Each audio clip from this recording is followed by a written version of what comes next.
संस्कृता Vani Akshara.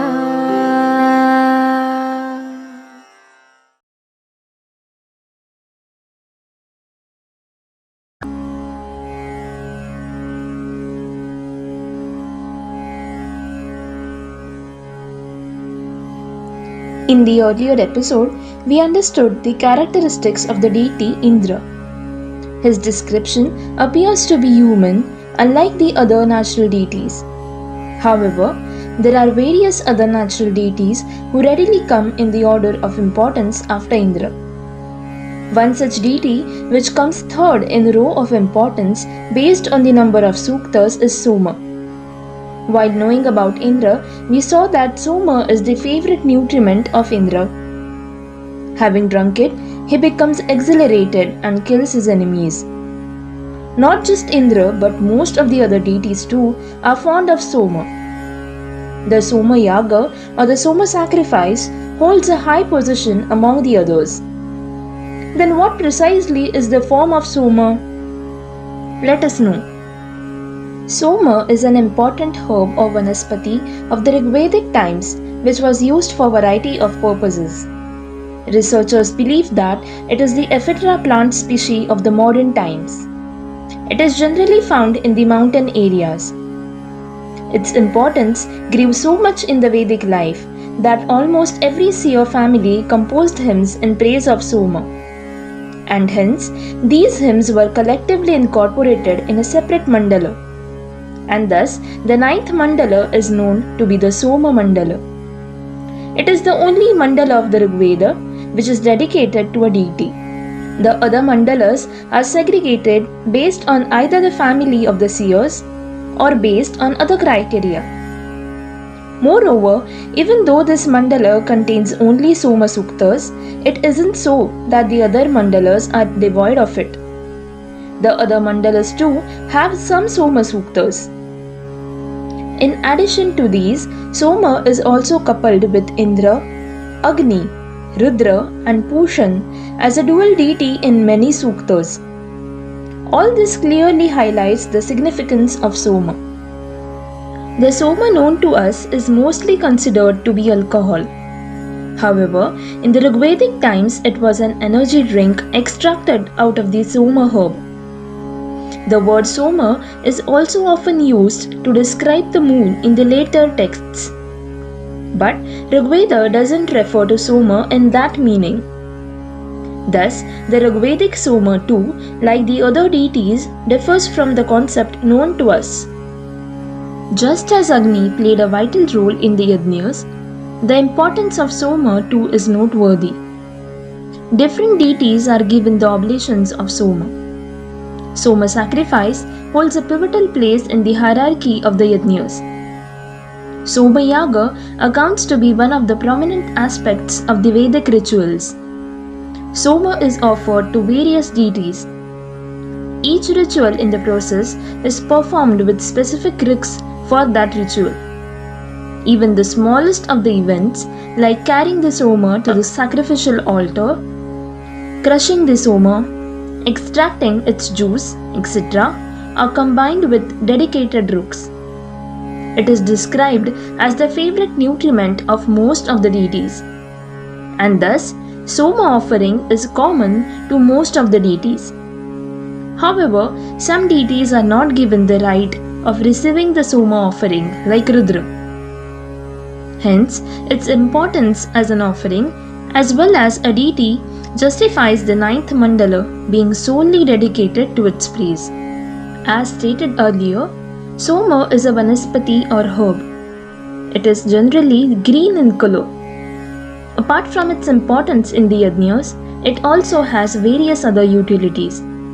The stem of Soma is crushed and its pulp is extracted. This extracted juice is sacrificed in the yajna. It is described to be an energy drink. But along with that, it is sometimes also mentioned as intoxicating. Association of Indra with Soma is very frequent. He has defeated many enemies after intaking Soma.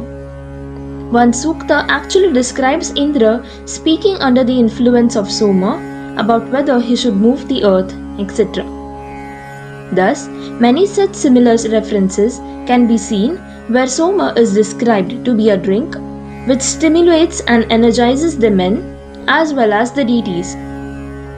However, it can also be inferred from the suktas that certain medicinal properties of Soma were also known to the Vedic man. It is said that the blind could see due to the intake of Soma and the crippled could walk. One sukta narrates the story of Apala who had a skin disease. The hymn states that she found the Soma Vanaspati on the bank of the river. She chewed it with her teeth and offered its juice to Indra. In return, she was freed from the skin disease. It is also termed as the creator of food. Now let us have a look at the physical characteristics of Soma. Soma and its juice are described to be green in color. Sometimes it is also stated to be reddish or tawny. The root and stem of this herb is crushed with a stone. This was a common practice in the Rigvedic times. But use of mortar and pestle was also common. Then this juice was strained with a woolen cloth used as a strainer. This cloth was given various terms like Tvak, Roman and Pavitra. This Soma in the process of purification is termed as Pavamana Soma. The word Pavamana is derived from the root Pu, meaning that which is being purified. This purified Soma is mixed with milk, ghee, curd or barley flour. The pure Soma without being mixed with any of these is offered to Vayu and Indra. Mixing it with milk, it is offered to Mitra Varuna, and that with honey it is given as an offering to Ashvinav. All these mixtures are given different names. The Soma mixed with milk is called Gavashira, and that mixed with curd or buttermilk is Dadhyashira, and that with barley is Yavashira. Along with being used as an offering in the sacrifices, it is also praised as a deity in many hymns. Apart from the Soma hymns, it is also praised coupled with other deities as a Yugma Devata or a dual deity. Soma is many a times praised along with Surya. Soma is described to be as lustrous as Surya. Similarly, it is also stated to be revered just as the sun. Also, some references state that Soma placed the sun in the sky. Suryam Arohoyo Divi. Various suktas describe Soma in different manners. Some of these hymns also have a Palupada or the common recurring statement. Athano Vasya Saskrudi, which asks the Soma to bless everyone. Also, as stated earlier, Soma is described to be intoxicating. Based on that, Madeshu Sarvadha Asi, that is, you are the great among all the intoxicants. Thus, it is said to be the foremost among the intoxicants.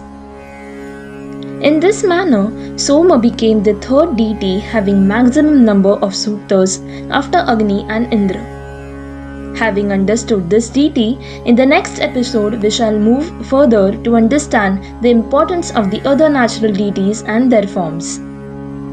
To know more, keep watching Abhidnya Vedanam, a project by Team Akshara.